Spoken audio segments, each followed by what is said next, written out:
Selamat datang di segmen analisa. Sekarang kita akan update adalah rekaman yang beredar. Dugaannya ini suaranya mirip sekali dengan Baim Wong dan juga Paula. Ada salah satu statement yang disampaikan Baim Wong, dugaannya di rekaman ini, yang dia bilang bahwa, sudahlah kamu gak usah begitu, gak usah cium kaki saya gitu. Wes, ini luar biasa loh. Artinya, kata-kata yang disampaikan oleh Baim Wong itu sangatlah tegas dengan lawan bicaranya, tetapi lawan bicaranya bukannya melawan atau mengklarifikasi, tapi justru malah dia mencium kaki. Kesannya kayak mengklarifikasi. Nah, ini adalah menjadi salah satu isu yang kita lihat dari kedua individu ini dalam proses perceraian, tetapi mereka sepertinya kenapa saling membuka rekaman masing-masing, karena ada satu tujuan, yaitu adalah citra ya di masyarakat. Karena mereka adalah selebriti, di mana selebriti itu butuh citra baik di masyarakat. Dan sekarang memang terpecah menjadi dua. Ada yang mendukung Paula, ada juga yang mendukung Baim Wong. Jadi kita coba simak dulu, kita analisa bareng-bareng apa maksud dari rekaman ini, teman-teman. Dia berdoa di rumah Allah langsung. Mudah-mudahan dia dapetin yang zolumin saya. Pas waktu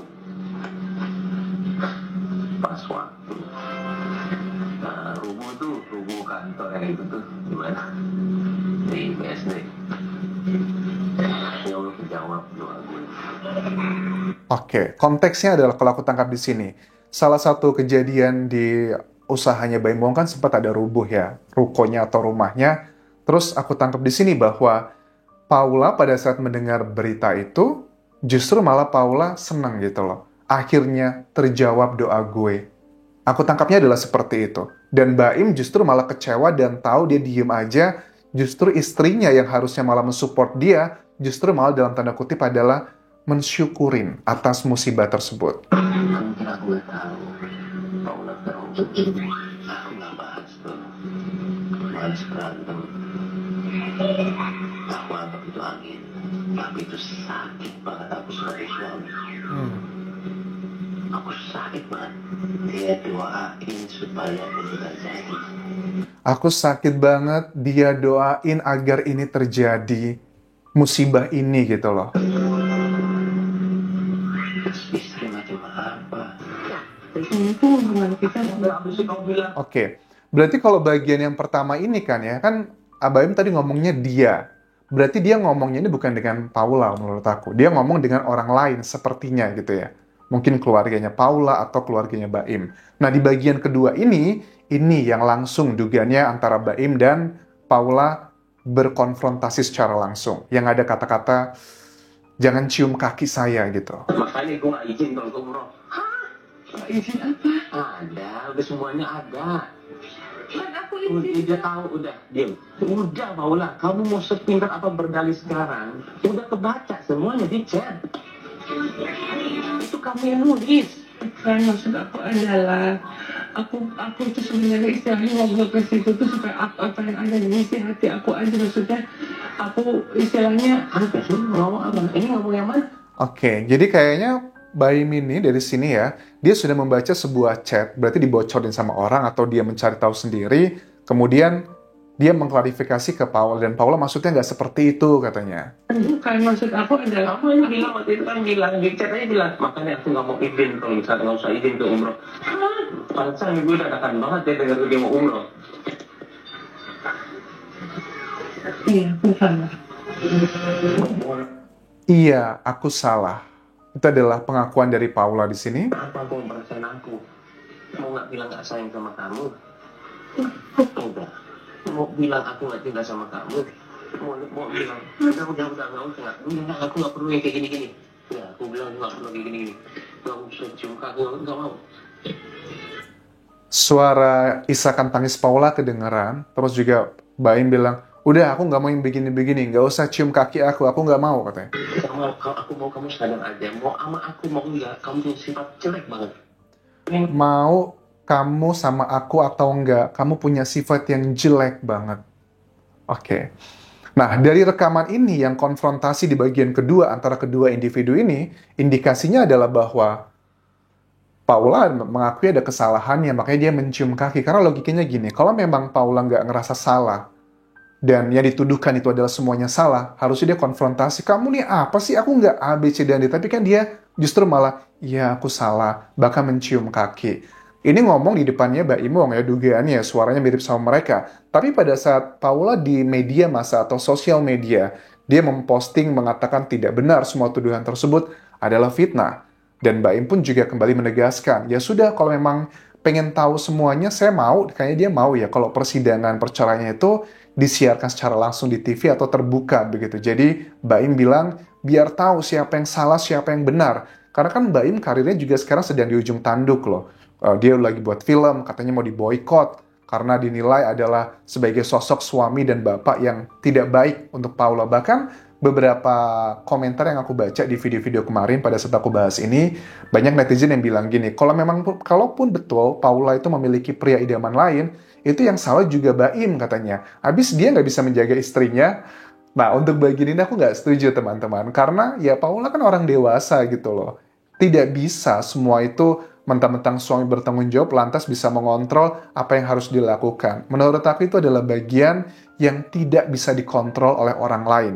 Mau kamu punya pasangan sebaik atau seburuk apapun, kalau memang kamu kuat gitu ya, untuk tidak memiliki idaman lain, aku rasa bisa aja. Karena banyak kok pasangannya udah oke, udah baik, tapi juga tetap mencari idaman yang lain. Jadi, ini contoh adalah toxic positivity gitu loh. Udah yang tahu yang salah siapa, tapi tetap yang disalahkan adalah orang lain. Lakuin semua ini buat dia dengan cara gue sendiri. Tapi ketika dia pura-pura dengan dia mau baik, tiba-tiba pas gue nungguin dia pergi nih, tahu banget gue mau pergi. Aku ngeliat kamu DM begitu menikah. Aku lihat kamu DM sama nama tadi yang disebutkan N dan terakhirnya O. Itu yang ngebuat Baim kaget. Ini kata-kata diomongin langsung dengan konfrontasi dengan suara mirip Paula di sini.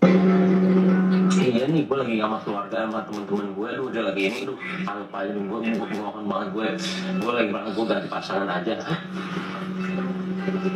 Aku yang bacanya, kamu itu sakit apa? Kadang-kadang kamu gak mau denger, kamu itu, kadang-kadang kamu pintar berkata-kata, kadang-kadang kamu. Kenapa aku nggak mau denger ini? Kadang kamu tuh pintar berkata-kata. Kalian lihat kata gantinya. Dia ngomong kan kamu. Jadi dugaannya langsung ke Paula. Tapi kalau yang di rekaman pertama tadi, dia ngomongnya dia. Jadi ngomongnya adalah Paula sebagai bukan lawan bicaranya. Dia ngomongnya kamu. Jadi indikasinya adalah konfrontasi ke istrinya. Tidak pintar berkata-kata. Kalau kamu tidak pintar berkata-kata, itu aku udah tahu. Kamu muter-muteran. Jadi gini, kalau isi DM dan chatnya adalah gimana ya, ini seharusnya gini, aku tahu kok, aku pernah advice orang gila kok, lain halnya dengan menjelekan, jangan saya, makanya aku dengerin kamu nggak mau dengerin apa, beda banget apa yang kamu omongin sama isi chat sama DM. Aku udah baca semuanya Paula Verhoeven ini, kamu jelek-jelekin aku berdua. Jadi, aku sudah baca semuanya Paula Verhoeven.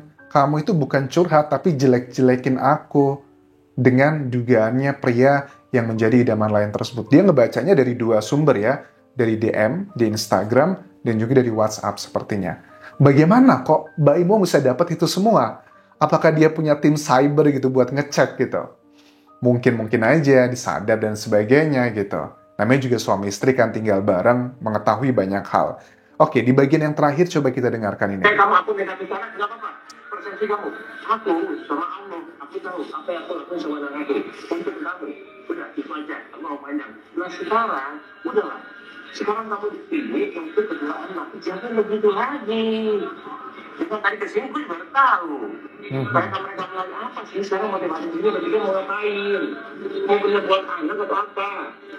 Baim emosi di bagian pertama. Kamu kesini motivasinya buat apa? Mau ketemu anak atau mau buat apa? Apakah dia kesel gara-gara mungkin ada rekaman-rekaman atau doktrin-doktrin?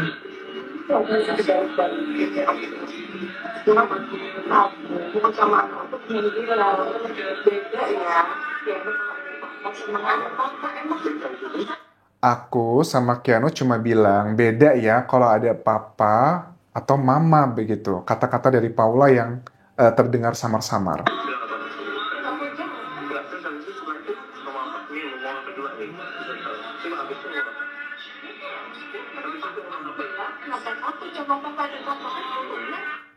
Kata Baim, bukan yang itu. Setelah itu ngomong apa? Terus Paula bilang, bukan yang itu, kenapa takut sama papa atau sama mama gitu.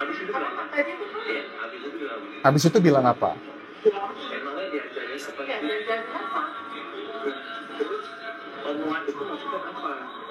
Oh, kata-katanya adalah, emangnya diajarin apa sama papa gitu. Nah, Baim menangkapnya, kata-kata itu kesannya adalah memojokkan dirinya yang seolah-olah ngedoktrin putranya begitu.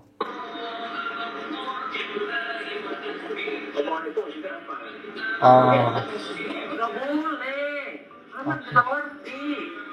Dan aku ngajarin yang gitu nggak boleh, Bang. Nggak ngerti dong.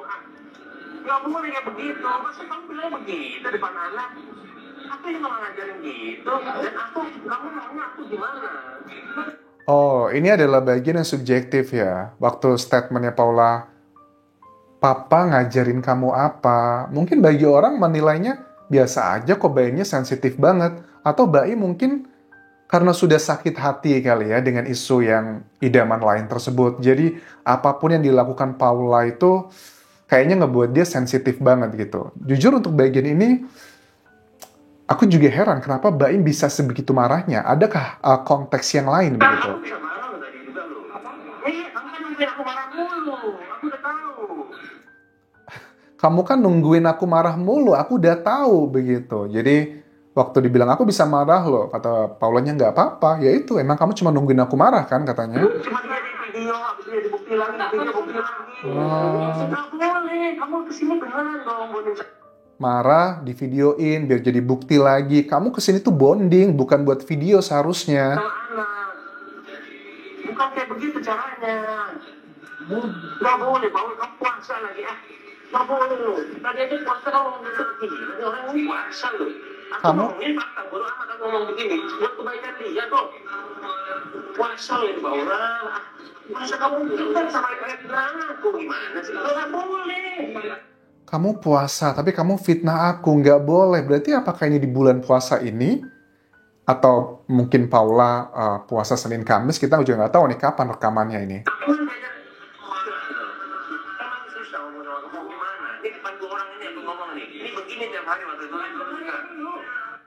Ya Allah, ini memang pelik banget ya permasalahan mereka ini, dan jelas yang jadi korban adalah kedua putranya gitu. Jadi ini sih nggak bisa diselesaikan permasalahan hanya mereka berdua, karena ini bukan tentang masalah konten permasalahannya aja menurut aku teman-teman, tapi karena sepertinya kalau aku lihat ya, Baim Wong tuh masih ada luka yang sebegitu dalamnya, jadi butuh waktu yang lama sih untuk menyembuhkan luka tersebut.